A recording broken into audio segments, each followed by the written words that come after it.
हरे कृष्णा। जब अमावस्या का पावन योग मंगलवार के दिन बनता है तब यह भौमवती अमावस्या कहलाती है।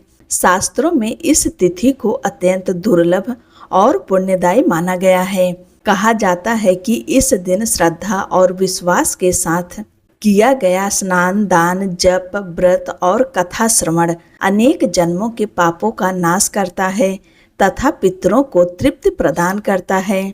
जो भक्त सच्चे मन से इस व्रत का पालन करते हैं और इस कथा को सुनते हैं, उनके जीवन के संकट दूर होते हैं, परिवार में सुख समृद्धि आती है और मन को शांति प्राप्त होती है। आइए आप सभी भक्तों का आज की कथा में स्वागत है। बहुत समय पहले प्राचीन भारत की पवित्र धरती पर एक अत्यंत समुद्र और वैभवशाली राज्य स्थित था, जिसका नाम था विलासपुर। इस राज्य की ख्याति दूर दूर तक फैली हुई थी। यहाँ की भव्य इमारतें आकाश से संवाद करती थी और नगर के मध्य प्रवाहित होने वाली स्वच्छ नदी का जल इतना निर्मल था कि उसे देखकर ऐसा प्रतीत होता मानो स्वयं अमृत बह रहा हो। इस राज्य के शासक थे महाराज अमर सिंह। वे केवल सिंहासन के अधिकारी नहीं थे, बल्कि अपनी प्रजा के लिए स्नेह और संरक्षण का प्रतीक थे। उनका व्यक्तित्व अडिग पर्वत की भांति दृढ़ और सूर्य के प्रकाश के समान तेजस्वी था। महाराज अमर सिंह धर्म के मार्ग पर चलने वाले, न्याय को सर्वोपरि मानने वाले और दानशीलता में अद्वितीय थे। उनके द्वार से कोई भी याचक निराश लौटता, ऐसा कभी नहीं हुआ। वे सदैव प्रजा के कल्याण को ही अपना कर्तव्य मानते थे और हर निर्णय में जनहित को सर्वोच्च स्थान देते थे। उनके राज्य में न तो कोई अभावग्रस्त था और न ही कोई दुखी। चारों ओर सुख, शांति और समृद्धि का ऐसा अद्भुत वातावरण व्याप्त था कि देवता भी उस भूमि की संपन्नता और सौंदर्य को देखकर मोहित हो जाते थे। महाराज अमर सिंह के जीवन की सबसे बड़ी शक्ति उनकी अर्धांगिनी रानी विजय लक्ष्मी थी। उनके नाम की भांति ही उनका व्यक्तित्व भी तेजस्वी और गुणों से परिपूर्ण था। रानी को लोग देवी स्वरूप मानते थे। उनकी वाणी अत्यंत कोमल और मधुर थी, मानो वीणा की धुन स्वयं उनके कंठ से प्रस्फुटित हो रही हो। उनके हृदय में भक्ति की ऐसी पवित्र धारा प्रवाहित होती थी जो हर क्षण उन्हें ईश्वर से जोड़कर रखती थी। वे आदर्श नारी, पतिव्रता और धर्मनिष्ठा की प्रतिमूर्ति थीं। उनका प्रत्येक दिन ब्रह्म मुहूर्त में आरंभ होता, जब वे पूर्ण श्रद्धा और समर्पण के साथ माता लक्ष्मी और भगवान विष्णु की पूजा अर्चना करती। उनकी साधना और सादगी ने पूरे राजमहल को आध्यात्मिक ऊर्जा से भर रखा था। राजा और रानी के मध्य अपार प्रेम, सम्मान और विश्वास था। उनका दाम्पत्य जीवन पूरे राज्य के लिए प्रेरणा का स्रोत था। बिलासपुर का प्रत्येक नागरिक उनके इस आदर्श संबंध को देखकर गर्व अनुभव करता था। राज्य का वातावरण हर दृष्टि से समृद्ध, संतुलित और आनंदमय था। किंतु यह जगत परिवर्तनशील है। समय का प्रवाह सदा एक जैसा नहीं रहता। कभी कभी प्रकृति स्वयं मनुष्य की आस्था और धैर्य की परीक्षा लेती है, ताकि उसकी भक्ति की सच्चाई को परखा जा सके। यही वह समय था जब पावन तिथि अमावस्या निकट आ रही थी। महाराज अमर सिंह सदैव की भांति अपनी प्रजा के कल्याण में निरंतर लगे रहते थे। वे प्रतिदिन प्रातःकाल जनता के बीच जाकर उनकी समस्याएं सुनते और तुरंत समाधान करने का प्रयास करते। एक दिन जब वे अपने विशाल और भव्य दरबार में न्यायासन पर विराजमान थे, तभी उनके अंतर मन में एक विचित्र विचार उत्पन्न हुआ। उन्हें ऐसा प्रतीत हुआ कि राज्य में सब कुछ होते हुए भी कहीं न कहीं कोई अधूरापन शेष है। इस विचार ने उन्हें चिंतित कर दिया। उन्होंने यह बात रानी विजय लक्ष्मी के समक्ष रखी और कहा, प्रिय रानी, हमारे राज्य में धन धान्य की कोई कमी नहीं है, वैभव की भी कोई सीमा नहीं है। फिर भी मेरे मन में ऐसा क्यों प्रतीत होता है कि कुछ महत्वपूर्ण अभी भी शेष है। किंतु एक प्रश्न मेरे हृदय को निरंतर विचलित कर रहा है। महाराज ने गंभीर स्वर में कहा, क्या हम उस परम शक्ति के प्रति सच्चे भाव से कृतज्ञता व्यक्त कर पा रहे हैं जिसकी कृपा से हमें यह सब प्राप्त हुआ है। रानी विजय लक्ष्मी ने अत्यंत शांत और विनम्र भाव से उनकी ओर देखा। उनके मुखमंडल पर अद्भुत संतुलन और श्रद्धा झलक रही थी। उन्होंने कोमल स्वर में उत्तर दिया, स्वामी, यदि भाव निर्मल हो और श्रद्धा अटल हो तो ईश्वर स्वयं भक्त के समीप आ जाते हैं। हमें केवल सच्चे मन से उनका स्मरण करना चाहिए। इसी भावना के साथ महल में अमावस्या के पावन अवसर की तैयारियां आरंभ हो चुकी थी। राजमहल की दीवारों पर शुभ संकेत के रूप में माता लक्ष्मी के चरण चिन्ह अंकित किए जा रहे थे। भगवान श्री हरि की स्वर्णमयी प्रतिमा के अभिषेक हेतु पवित्र जल और विविध सामग्री एकत्रित की जा रही थी। रानी विजय लक्ष्मी स्वयं पूरे आयोजन की देखरेख कर रही थीं। उन्होंने अपने हाथों से भक्ति भाव से अनेक प्रकार के प्रसाद और विशेष व्यंजन तैयार करने आरंभ किए। साथ ही सुगंधित पुष्पों से मालाएं गूंथीं, जिनमें औषधि और पवित्र फूलों का चयन विशेष रूप से किया गया था। उनका विश्वास अडिग था कि जहाँ सच्ची श्रद्धा होती है वहाँ भगवान का आगमन अवश्य होता है। किंतु उस शुभ अवसर से ठीक एक रात्रि पूर्व एक विचित्र घटना घटित हुई। महाराज अमर सिंह गहरी निद्रा में थे। तभी उन्हें एक असामान्य स्वप्न दिखाई दिया। उस स्वप्न ने उनके मन को भीतर से विचलित कर दिया। उन्होंने देखा कि उनके राजमहल से एक तेजस्वी प्रकाश उठकर आकाश की ओर जा रहा है और उसके जाते ही चारों ओर घना अंधकार फैलता जा रहा है। यह दृश्य इतना भयावह और रहस्यमय था कि राजा अचानक चौंक कर जाग उठे। उनका शरीर पसीने से भीग चुका था और हृदय तीव्र गति से धड़क रहा था। उनके मन में संदेह की एक लहर उठी। क्या हमारी उपासना में कोई कमी रह गई है या यह किसी आने वाले संकट का संकेत है? उधर उसी समय रानी विजय लक्ष्मी अपने कक्ष में भगवान की मूर्ति के समक्ष ध्यान मग्न बैठी थीं। वातावरण अत्यंत शांत और पवित्र था। तभी अचानक उनके सामने जल रहा दीपक बिना किसी कारण बुझ गया। यह दृश्य अत्यंत अशुभ प्रतीत हुआ। रानी का कोमल मन इस घटना से व्याकुल हो उठा। उन्होंने तुरंत अपने हाथ जोड़कर आंखें बंद की और गहन भाव से प्रार्थना करने लगी। हे प्रभु, हे महालक्ष्मी, कृपा करके मेरे पति और इस पूरे राज्य की रक्षा करना। किसी भी प्रकार की विपत्ति हम पर न आने देना। हे प्रभु, यदि हमसे जाने अनजाने कोई भूल हुई हो तो हमें क्षमा करें और अपनी कृपा दृष्टि हम पर बनाए रखें। प्रिय भक्तों, अमावस्या की वह शुभ प्रभात विलासपुर की धरती पर एक अद्भुत आभा के साथ प्रकट हुई। आकाश में हल्की लालिमा फैली हुई थी, मानो प्रकृति स्वयं इस पावन दिवस का स्वागत कर रही हो। पक्षियों का मधुर स्वर आज कुछ अधिक ही गूंज रहा था, जैसे वे भी किसी दिव्य घटना के आगमन का संकेत दे रहे हों।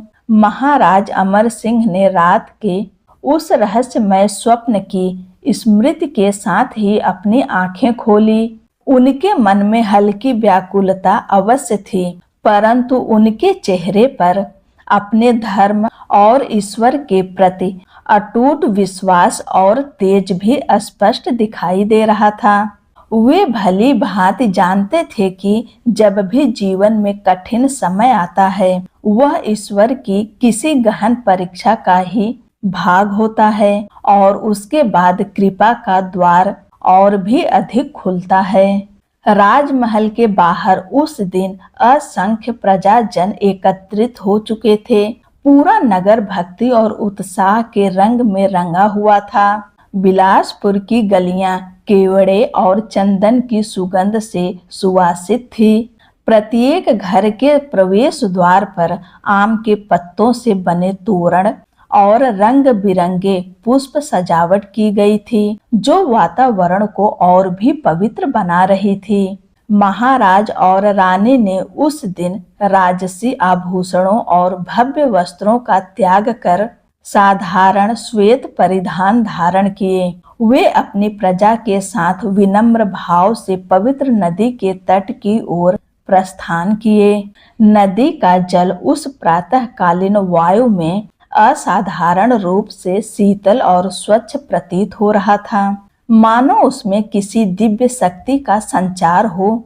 जैसे ही महाराज ने श्रद्धा के साथ जल में स्नान किया और उदित होते सूर्य को अर्घ्य अर्पित किया, उनके मन की अशांति धीरे धीरे शांत होने लगी और एक अद्भुत संतुलन का अनुभव हुआ।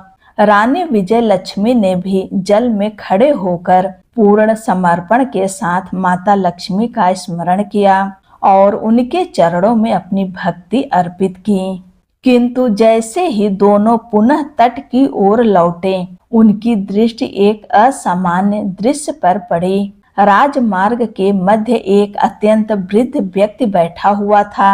उसका शरीर दुर्बल और थका हुआ था। वस्त्र फटे पुराने और धूल से भरे हुए थे। वह कांप रहा था, मानो कई दिनों से उसने विश्राम या भोजन न किया हो। उसकी दशा इतनी करुणाजनक थी कि उसे देखकर किसी का भी हृदय द्रवित हो उठे।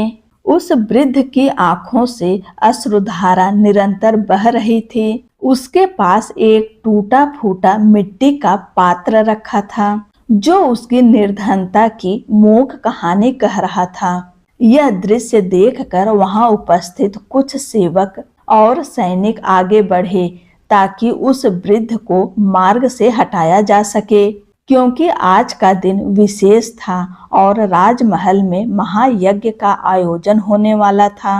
किंतु उसी क्षण महाराज अमर सिंह ने अपना हाथ उठाकर उन्हें रोक दिया। उनके नेत्रों में उस असहाय वृद्ध के प्रति गहरी करुणा झलक उठी।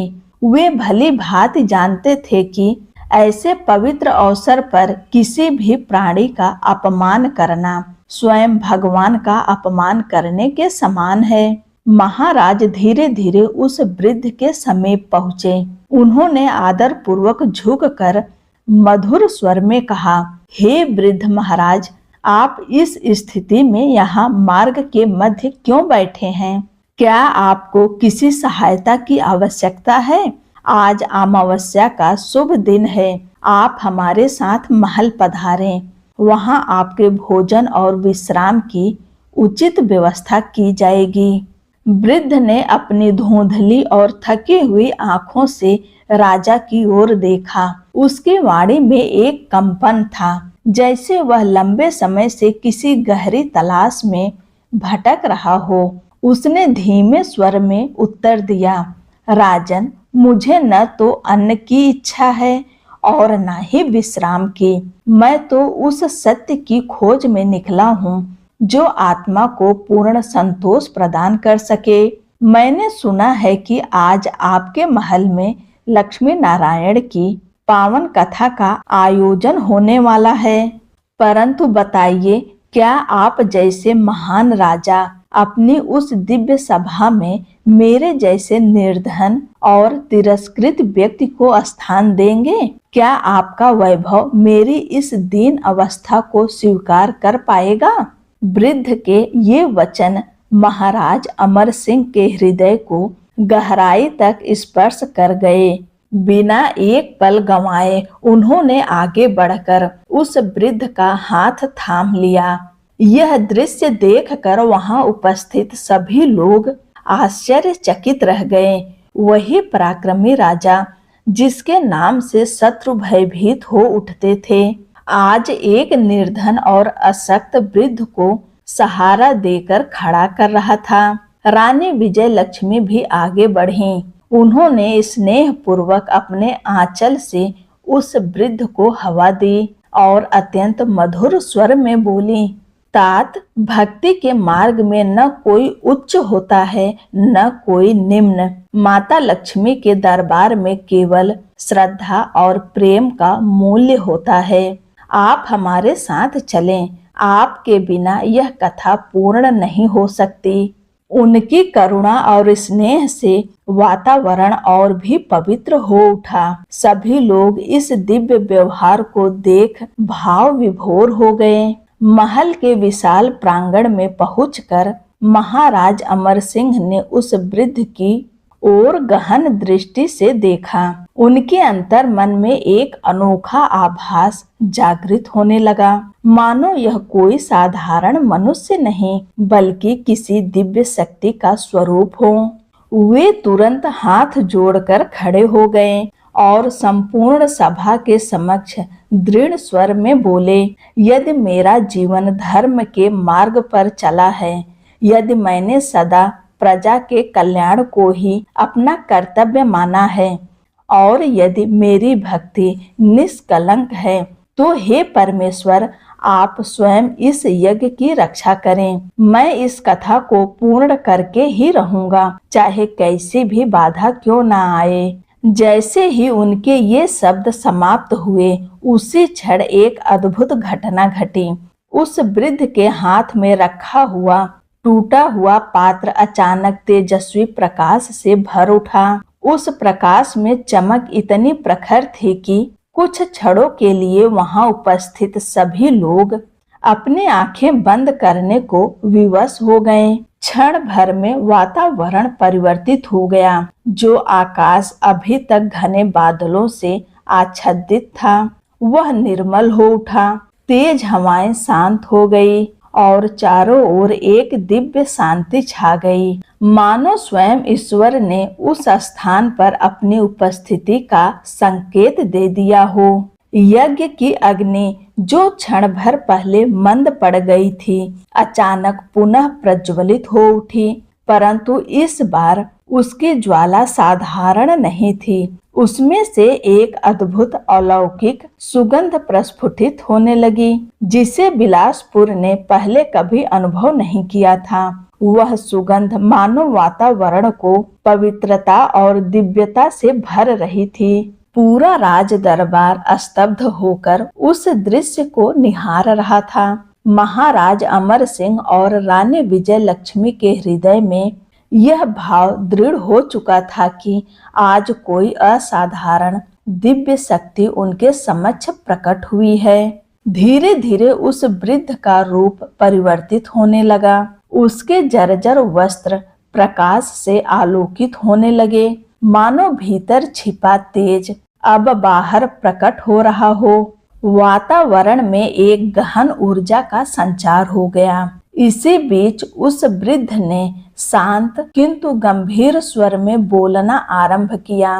राजन, किसी भी दिव्य कथा का आरंभ वहीं से होता है जहां मनुष्य अपने अहंकार और आसक्ति का त्याग करने के लिए तैयार हो जाता है। आज मैं तुम्हें उस गूढ़ सत्य की ओर ले चलूंगा जो इस पावन अमावस्या के रहस्य को उजागर करेगा। उसके शब्द जैसे ही वातावरण में गूंजे, वे किसी मधुर दिव्य संगीत की भांति पूरे दरबार में फैल गए। यज्ञ की अग्नि से उठती वह सुगंध अब पूरे नगर में व्याप्त होने लगी। लोग अपने कार्य छोड़कर अनायास ही उस दिशा में आकर्षित होने लगे, मानो कोई अदृश्य शक्ति उन्हें वहां खींच रही हो। महाराज अमर सिंह और रानी विजय लक्ष्मी ने बिना विलंब अपने सिंहासन का त्याग किया और विनम्रता से भूमि पर बैठकर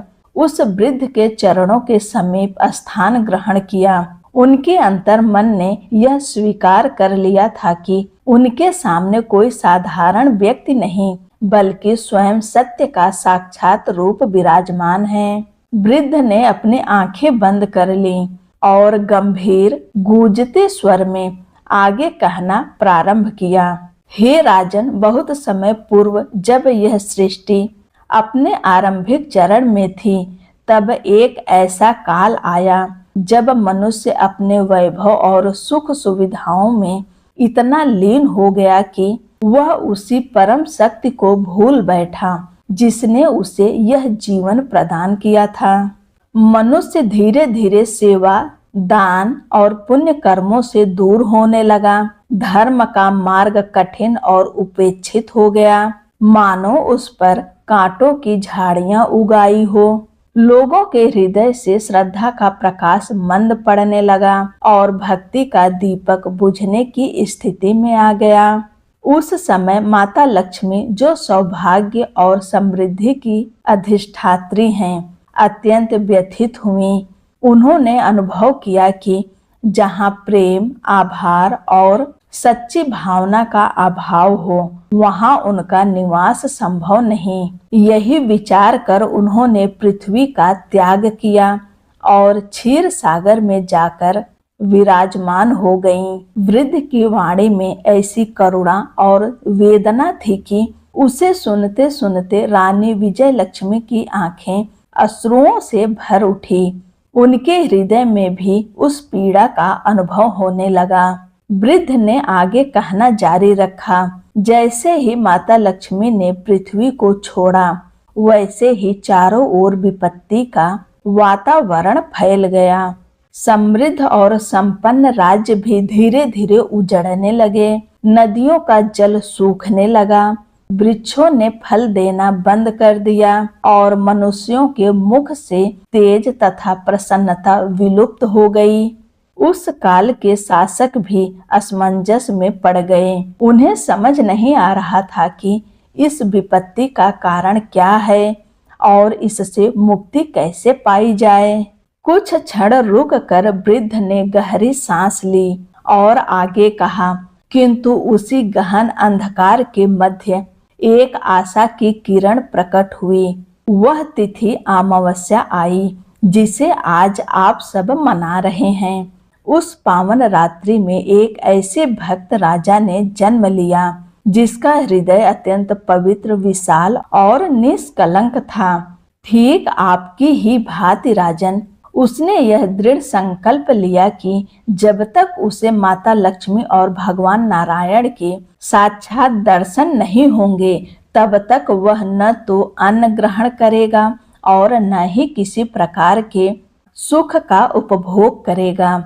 उसने अपने सभी राजसी वैभव और सुविधाओं का त्याग कर केवल भक्ति का मार्ग अपनाया। जैसे जैसे कथा आगे बढ़ती जा रही थी, दरबार में उपस्थित प्रत्येक व्यक्ति उस वर्णन में इतना डूब गया कि उन्हें ऐसा प्रतीत होने लगा मानो वे स्वयं उस प्राचीन युग के साक्षी बन गए हों और उस दिव्य घटना को अपने आंखों से देख रहे हों। महाराज अमर सिंह ने विनम्रता से आगे बढ़कर प्रश्न किया, हे महाराज, उस राजपुरुष ने ऐसा कौन सा आचरण किया कि माता लक्ष्मी पुनः प्रसन्न हुई और इस अमावस्या के पीछे ऐसा कौन सा गूढ़ रहस्य छिपा है। वृद्ध ने शांत भाव से मुस्कुराते हुए राजा की ओर देखा। उनकी दृष्टि में ऐसा अद्भुत तेज था कि महाराज को अनुभव हुआ मानो उनके भीतर के समस्त संशय और अज्ञान का अंधकार क्षण भर में दूर हो रहा हो। वृद्ध ने गंभीर स्वर में उत्तर दिया, राजन, उस राजा ने अपनी प्रजा के साथ मिलकर अमावस्या के दिन एक विशेष और गहन अनुष्ठान किया। उसने सोना, रत्न या बाहरी वैभव का त्याग नहीं किया, बल्कि अपने अहंकार को अर्पित किया। उसने हृदय से यह स्वीकार किया कि उसका अस्तित्व, उसका सामर्थ्य, सब कुछ केवल भगवान नारायण की कृपा का ही परिणाम है। उन्होंने आगे कहा, उस अमावस्या की रात्रि जब चारों ओर गहन अंधकार छाया हुआ था, उस राजा ने अपने अश्रुओं को ही अर्पण बनाकर माता लक्ष्मी के चरणों में समर्पित किया। उसकी भक्ति इतनी सच्ची थी कि वह सीधे ईश्वर तक पहुंच गई। तभी भगवान विष्णु, जो अपने भक्तों पर असीम स्नेह रखने वाले हैं, उसके समक्ष प्रकट हुए। उन्होंने उस राजा से कहा, अमावस्या केवल एक तिथि नहीं, बल्कि एक संक्रमण काल है। जब शीत ऋतु विदा लेती है और वसंत नव जीवन का संदेश लेकर आता है, यह वह क्षण है जब मनुष्य अपने भीतर के अंधकार को त्याग कर एक नई शुरुआत कर सकता है। वृद्ध का स्वर और भी गहरा हो गया। भगवान ने यह भी कहा कि जो मनुष्य इस दिन अपने स्वार्थ और दुखों से ऊपर उठकर दूसरों के कल्याण का संकल्प लेता है, वही इस व्रत का सच्चा फल प्राप्त करता है। कुछ क्षण रुक कर वृद्ध ने सीधे महाराज अमर सिंह की ओर देखा और बोले, राजन, अब प्रश्न यह है कि क्या आप भी उसी निष्ठा, उसी त्याग, उसी भावना के साथ इस व्रत को पूर्ण करने के लिए तैयार हैं? क्या आप उस मार्ग पर चलने का साहस रखते हैं जो केवल भक्ति ही नहीं, बल्कि त्याग और समर्पण की भी परीक्षा लेता है? उनकी आंखों में गहराई थी और स्वर में रहस्य, क्योंकि जो सत्य अब प्रकट होने वाला है वह केवल एक कथा का भाग नहीं, बल्कि ऐसा रहस्य है जो आपके जीवन और आपके राज्य की नींव तक को हिला सकता है। प्रिय भक्तों, जब महाराज अमर सिंह ने उस वृद्ध के टूटे हुए पात्र पर दृष्टि डाली और उनके मुख से निकले हुए गंभीर वचन सुने, जो उनके सिंहासन तक को डगमगा देने की चेतावनी दे रहे थे, तो समस्त सभा जैसे स्तब्ध हो गई।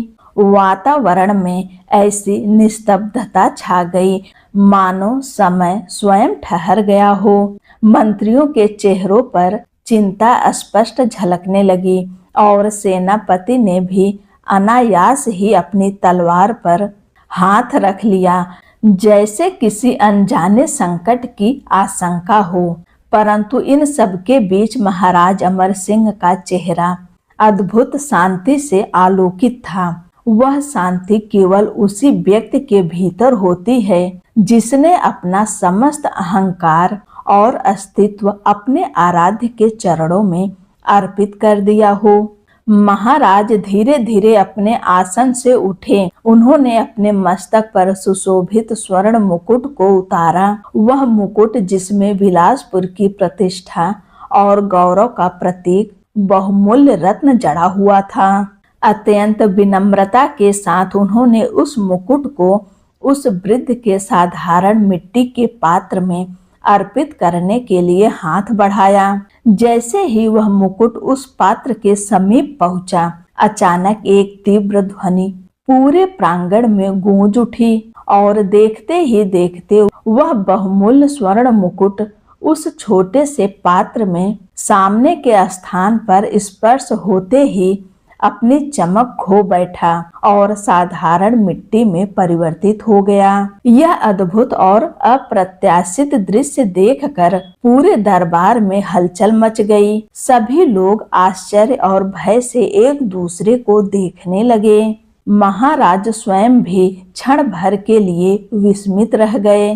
तभी वह वृद्ध जोर से हंसा। उसकी हंसी में उपहास नहीं था, बल्कि उसमें एक गहरी शिक्षा छिपी हुई थी, एक ऐसा सत्य जो सीधे हृदय को स्पर्श करता है।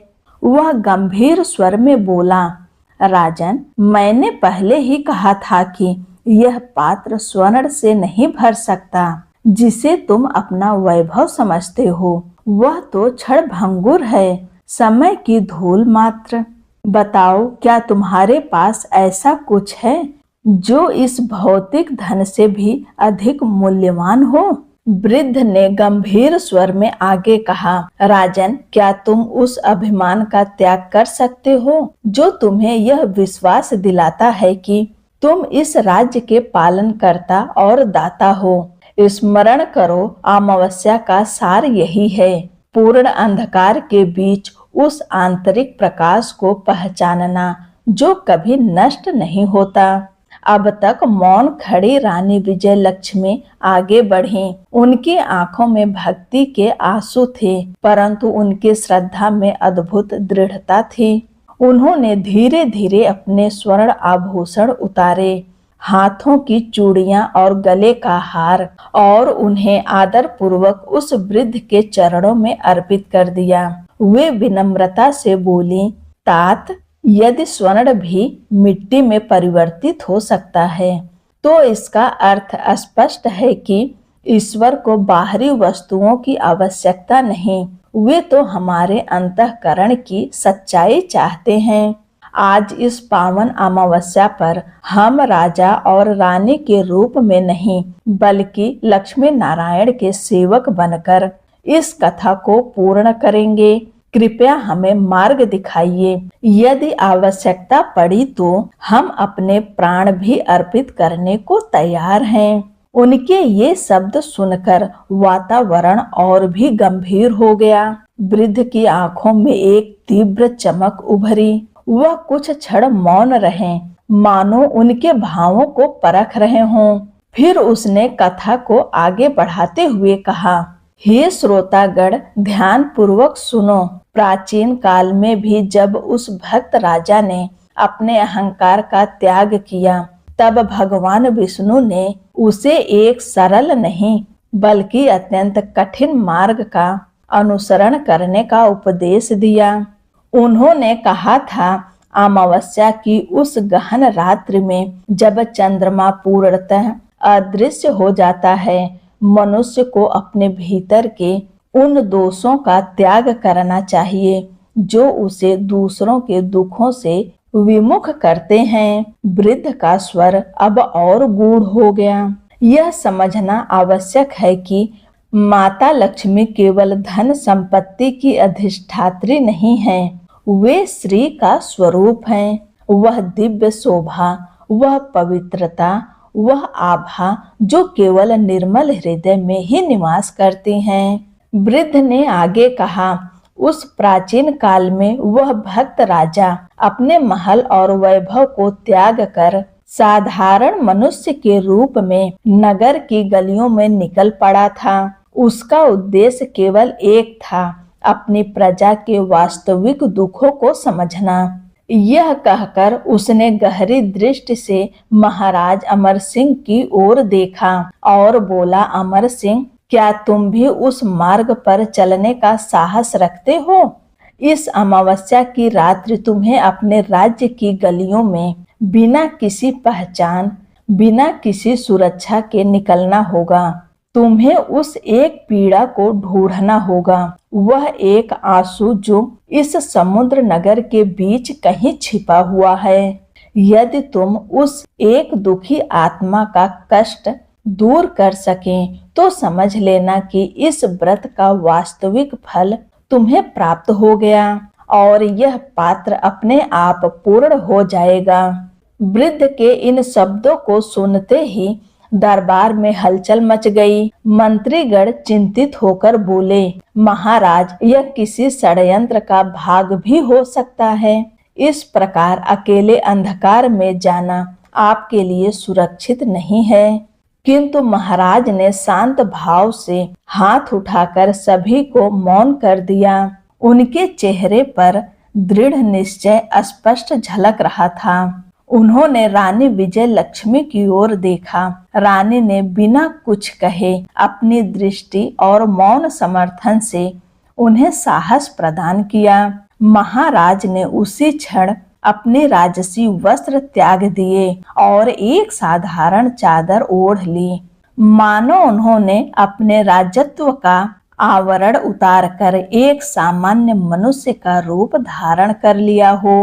तभी वह वृद्ध उनके समीप आया और धीरे से उनके कानों में एक रहस्यमयी मंत्र फुसफुसाया। वह बोला, स्मरण रखना, जब तुम इस रात्रि के अंधकार में प्रवेश करोगे तो तुम्हें लगेगा मानो यह अमावस्या तुम्हें अपने भीतर समेट लेना चाहती हो, परंतु यदि तुम्हारे हृदय में माता लक्ष्मी की करुणा और भगवान विष्णु का धैर्य जीवित है तो तुम्हें मार्ग स्वयं दिखाई देगा। अंधकार तुम्हारा कुछ नहीं बिगाड़ पाएगा।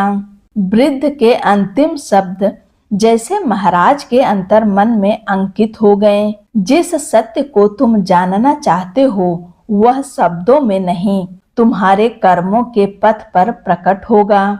महाराज अमर सिंह, जिनके संकेत पर कभी पूरा राज्य प्रकाश से जगमगा उठता था, आज एक साधारण व्यक्ति के रूप में एक सादा कंबल ओढ़े अंधकारमय रात्रि में आगे बढ़ रहे थे। उनके कदम अब राजसी नहीं बल्कि करुणा और खोज से प्रेरित थे। रात्रि का सन्नाटा गहरा होता जा रहा था। दूर कहीं से आती एक धीमी सिसकियों की ध्वनि उनके कानों में पड़ी। वे उसी दिशा में बढ़ने लगे। जैसे जैसे वे आगे बढ़ते गए वह करुण स्वर और स्पष्ट होता गया। कुछ ही समय में वे एक जर्जर झोपड़ी के समीप पहुंचे। वहां उन्होंने एक अत्यंत वृद्ध महिला को बैठे हुए देखा। उसके केस श्वेत हो चुके थे, चेहरा समय की मार से झुर्रियों से भर गया था और उसके हाथ ठंड से कांप रहे थे। वह बार बार आकाश की ओर देखती और धीमे स्वर में प्रार्थना कर रही थी, हे नारायण, क्या यह रात्रि मेरी अंतिम रात्रि है? क्या इस पवित्र अमावस्या पर मुझे आपके चरणों में स्थान नहीं मिलेगा? कई दिनों से अन्न नहीं मिला, पर आज यह कड़ाके की ठंड मेरे प्राण ले लेगी। उसकी व्यथा सुनकर महाराज अमर सिंह का हृदय भीतर तक व्याकुल हो उठा। उन्होंने कभी कल्पना भी नहीं की थी कि उनके समृद्ध राज्य में, जहां चारों ओर वैभव और सुख का वास है, वहां कोई इस प्रकार अभाव और कष्ट में जीवन व्यतीत कर रहा होगा। वे धीरे धीरे उस वृद्धा के समीप पहुंचे। अचानक किसी की आहट पाकर वृद्धा चौंक गई। उसने अपनी धुंधली दृष्टि से महाराज को देखा और भयभीत स्वर में बोली, कौन हो तुम बेटा? इस अंधेरी रात में मेरे पास क्यों आए हो? मेरे पास तो तुम्हें देने के लिए कुछ भी नहीं है। उसकी यह बात सुनते ही महाराज की आंखें भर आई। उनके भीतर की संवेदना उमड़ पड़ी और अश्रु स्वतः ही उनके नेत्रों से झरने लगे। महाराज अमर सिंह शांत भाव से भूमि पर बैठ गए। उन्होंने उस वृद्धा के कांपते हुए हाथों को अपने हाथों में थाम लिया और कोमल स्वर में बोले, माँ, मैं तुम्हें कुछ देने नहीं बल्कि तुमसे कुछ पाने आया हूँ। मैं इस नगर का एक भटका हुआ यात्री हूँ जिसे सही मार्ग की खोज है। उस मार्ग को पाने के लिए मुझे तुम्हारा आशीर्वाद चाहिए। इतना कहकर उन्होंने अपने कंधों से वह एकमात्र कंबल उतारा और अत्यंत सम्मान के साथ वृद्धा के ऊपर ओढ़ा दिया। जैसे ही उस गर्माहट ने वृद्धा के शरीर को स्पर्श किया, उसके भीतर एक अनोखी शांति का संचार हुआ। उसकी सिसकियां धीरे धीरे थमने लगी। उसने कांपते हाथों से महाराज के सिर पर हाथ रखा और आशीर्वाद देते हुए बोली, सदा सुखी रहो बेटा। आज तुमने इस ठिठुरती वृद्धा को नया जीवन दे दिया है। भगवान विष्णु और माता लक्ष्मी तुम्हारी हर इच्छा पूर्ण करें। किंतु महाराज का मन अभी भी संतुष्ट नहीं था। उनके भीतर एक प्रश्न बार बार उठ रहा था। उन्होंने विनम्रता से पूछा, माँ, आज पूरे राज्य में उत्सव का वातावरण है। महाराज अमर सिंह द्वारा महायज्ञ का आयोजन किया गया है। फिर आप यहाँ इस स्थिति में क्यों हैं? क्या आप महल नहीं गईं? वृद्धा ने एक लंबी सांस ली। उसके चेहरे पर एक गहरी थकान और सच्चाई की छाया थी। वह बोली, बेटा, इसमें कोई संदेह नहीं कि राजा अत्यंत उदार हैं, पर उनका दान अक्सर उन्हीं तक पहुंच पाता है जो महल के द्वार तक पहुंच सकें। मेरे जैसे असहाय जो चलने फिरने में भी असमर्थ हैं, उनके लिए यह छोटी सी झोपड़ी ही पूरा संसार है। सुना है आज अमावस्या है, वह दिन जब भूखे को अन्न देने से माता लक्ष्मी प्रसन्न होकर अस्थायी रूप से निवास करती हैं।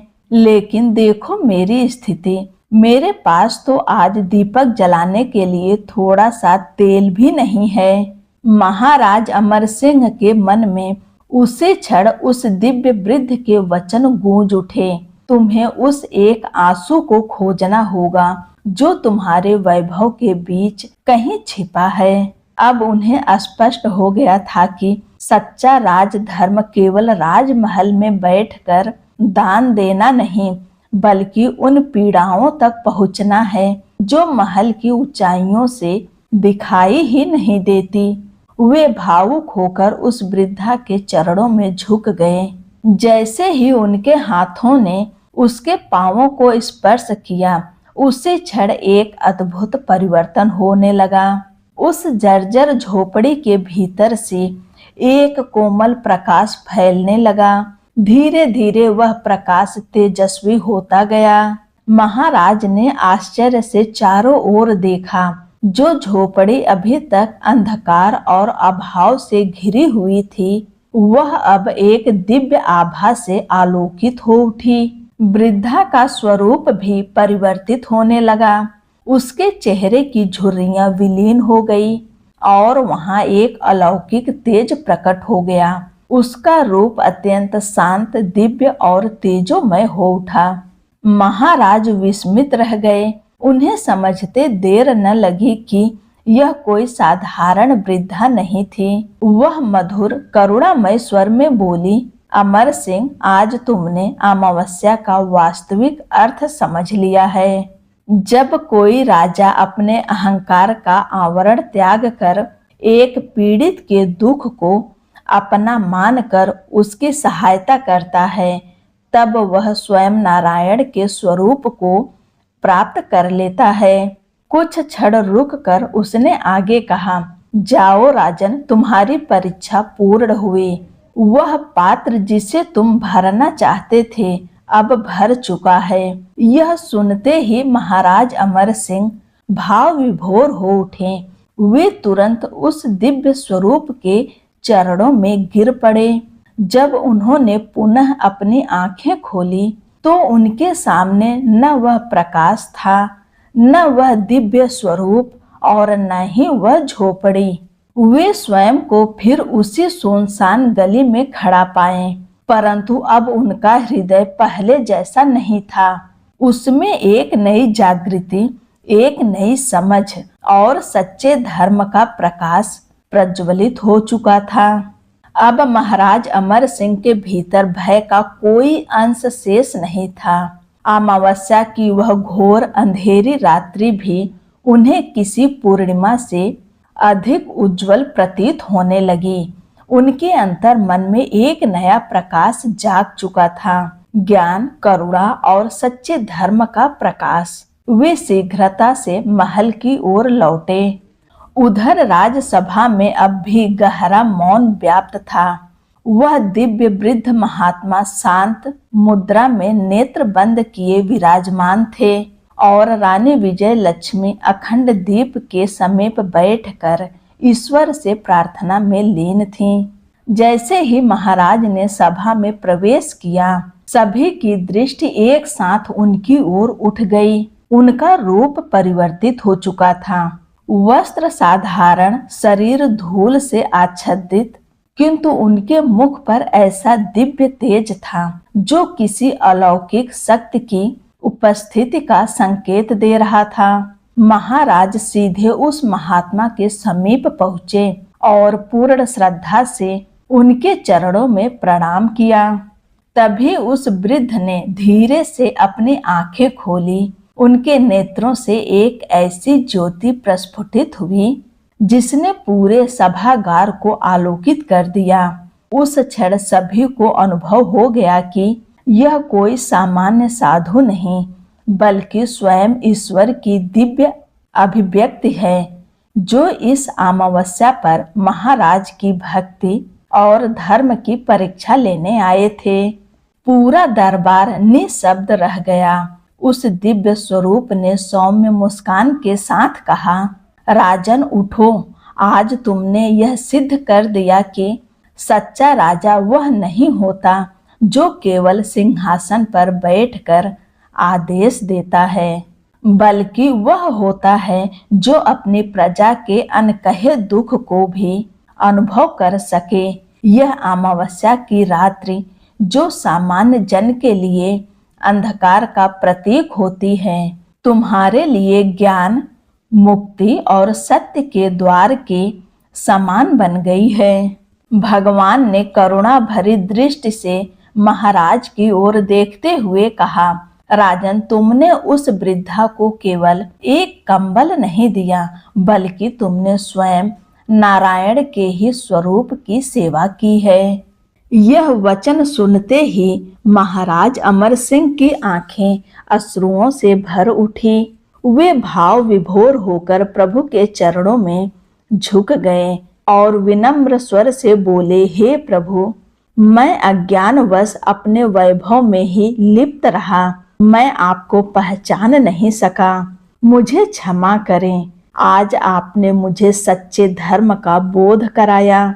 अब मैं समझ गया हूँ कि यह राज्य, यह धन और यह प्रतिष्ठा क्षण भंगुर है। यदि कुछ अस्थाई है तो वह है सेवा, दया और निष्कपट भाव। भगवान ने स्नेह पूर्वक उन्हें उठाया और कहा, अमर सिंह, आज अमावस्या की यह लीला केवल तुम्हारे जीवन तक सीमित नहीं रहेगी। आने वाले युगों तक इस कथा का स्मरण किया जाएगा। जो भी व्यक्ति श्रद्धा से इस कथा को सुनेगा उसे केवल भौतिक सुख ही नहीं बल्कि मन की शुद्धि और आत्मिक शांति भी प्राप्त होगी। उसके जीवन से अभाव और दुख धीरे धीरे दूर हो जाएंगे।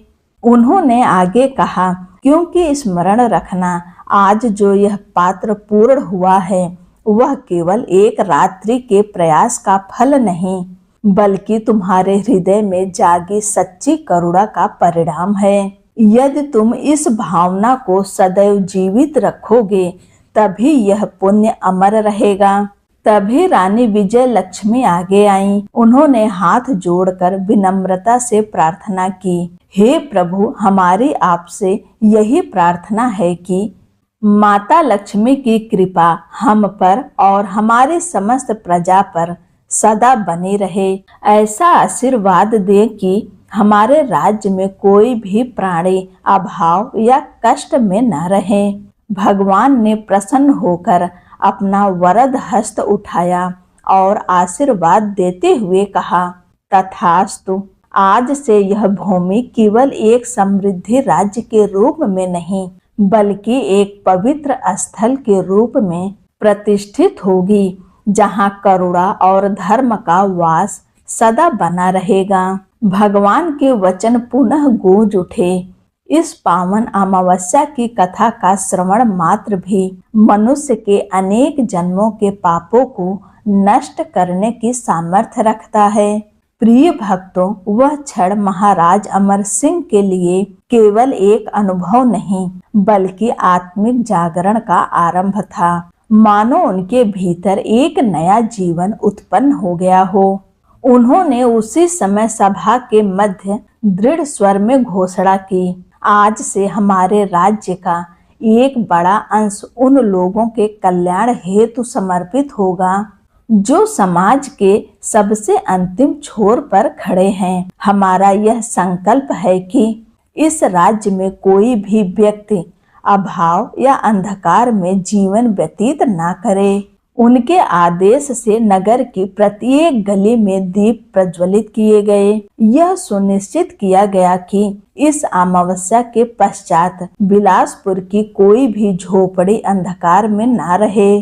किंतु इस दिव्य कथा का एक और गहन रहस्य अभी बाकी है। भगवान ने उस स्वर्ण पात्र की ओर संकेत करते हुए कहा, अमर सिंह, यह कथा अभी पूर्ण नहीं हुई है। इस पात्र में एक और तत्व शेष है, एक ऐसा रहस्य जो तुम्हें उस सत्य से जोड़ देगा जिसे तुमने अभी तक जाना नहीं। यह सुनते ही सभा में उपस्थित सभी जनों के मन में जिज्ञासा और आश्चर्य की लहर दौड़ गई। राज दरबार में समय जैसे थम गया, वातावरण पूर्णतः शांत हो गया। साक्षात भगवान के तेज से पूरा प्रांगण आलोकित था और हर हृदय भक्ति में डूबा हुआ था। महाराज अमर सिंह के हाथ हल्के हल्के कांपने लगे। वे धीरे धीरे उस स्वर्ण पात्र के समीप पहुंचे। गंभीर और श्रद्धापूर्ण भाव से उन्होंने अपनी दृष्टि उस पात्र के भीतर डाली और जो उन्होंने देखा वह उनके जीवन की सबसे बड़ी अनुभूति बनने वाला था। महाराज अमर सिंह ने जब उस स्वर्ण पात्र के भीतर देखा तो वे आश्चर्य से भर उठे। वहां उन्हें न कोई रत्न दिखाई दिया, न ही कोई बहुमूल्य आभूषण। उस पात्र में केवल दो अत्यंत सरल वस्तुएं थीं।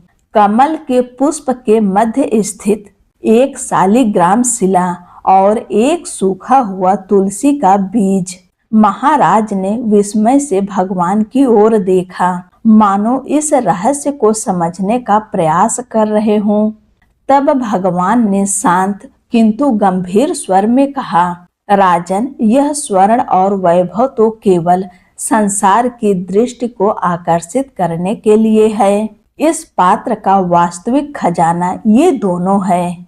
यह शालिग्राम तुम्हें सदा स्मरण कराएगा कि परमात्मा केवल मूर्त रूप में ही नहीं बल्कि अटूट विश्वास, सत्य और कर्तव्य में निवास करता है। और यह तुलसी का बीज उस भक्ति का प्रतीक है जिसे तुम्हें अपने राज्य के प्रत्येक हृदय में बोना है। जब यह बीज अंकुरित होगा तब करुणा, प्रेम और सेवा का वृक्ष स्वयं फलने फूलने लगेगा। भगवान ने आगे कहा, सच्ची समृद्धि वह नहीं जो खजानों में संग्रहित होती है, बल्कि वह है जो एक हृदय से दूसरे हृदय तक संवेदना और प्रेम के रूप में प्रवाहित होती है। जैसे ही ये वचन पूर्ण हुए, ऐसा प्रतीत हुआ मानो राजसभा का सीमित आकाश विस्तृत होकर अनंत हो गया हो। एक दिव्य आभा पूरे वातावरण में फैल गई और उस क्षण सभी ने ईश्वरीय उपस्थिति का अनुभव किया। प्रिय श्रोतागण, उस दिन के पश्चात बिलासपुर का स्वरूप पूर्णतः बदल गया। महाराज अमर सिंह ने अपने जीवन को पूर्णतः प्रजा की सेवा के लिए समर्पित कर दिया। जिस स्थान पर वह जर्जर झोपड़ी थी, वहां उन्होंने एक विशाल सेवा केंद्र का निर्माण करवाया, जहां किसी भी जरूरतमंद को न तो भूखा रहना पड़ता था और न ही असहाय। धीरे धीरे बिलासपुर में भेदभाव समाप्त होने लगा। वहां अमीरी और गरीबी का अंतर मिटने लगा, क्योंकि उस राज्य में अब प्रेम, करुणा और समानता का शासन स्थापित हो चुका था। महाराज और रानी विजय लक्ष्मी ने यह संकल्प लिया कि प्रत्येक अमावस्या के अवसर पर इस पावन कथा का आयोजन किया जाएगा, ताकि आने वाली पीढ़ियां भी इस सत्य को समझ सके कि जीवन का वास्तविक मूल्य धन में नहीं बल्कि सेवा और भक्ति में निहित है। इस प्रकार बिलासपुर केवल एक समृद्ध राज्य ही नहीं रहा, बल्कि युगों युगों तक धर्म, करुणा और सत्य का पावन केंद्र बन गया। यह दिव्य कथा हमें गहराई से यह समझाती है कि जीवन का वास्तविक उद्देश्य केवल धन और वैभव एकमात्र करना नहीं, बल्कि त्याग, सेवा और संवेदना के माध्यम से उसे सार्थक बनाना है। अमावस्या का यह पवित्र पर्व हमें यह संदेश देता है कि जब हम किसी और के जीवन का अंधकार दूर करने का प्रयास करते हैं, तभी हमारे अपने जीवन में ईश्वर का प्रकाश स्वतः प्रकट होने लगता है। प्रिय भक्तों, हमें विश्वास है कि महाराज अमर सिंह, रानी विजय लक्ष्मी और बिलासपुर की यह भावपूर्ण कथा आपके हृदय को स्पर्श कर सकी होगी। इस पावन कथा को यहीं विराम देते हैं। भक्तों, चैनल को सब्सक्राइब अवश्य करें। जय श्री हरि, जय मां लक्ष्मी।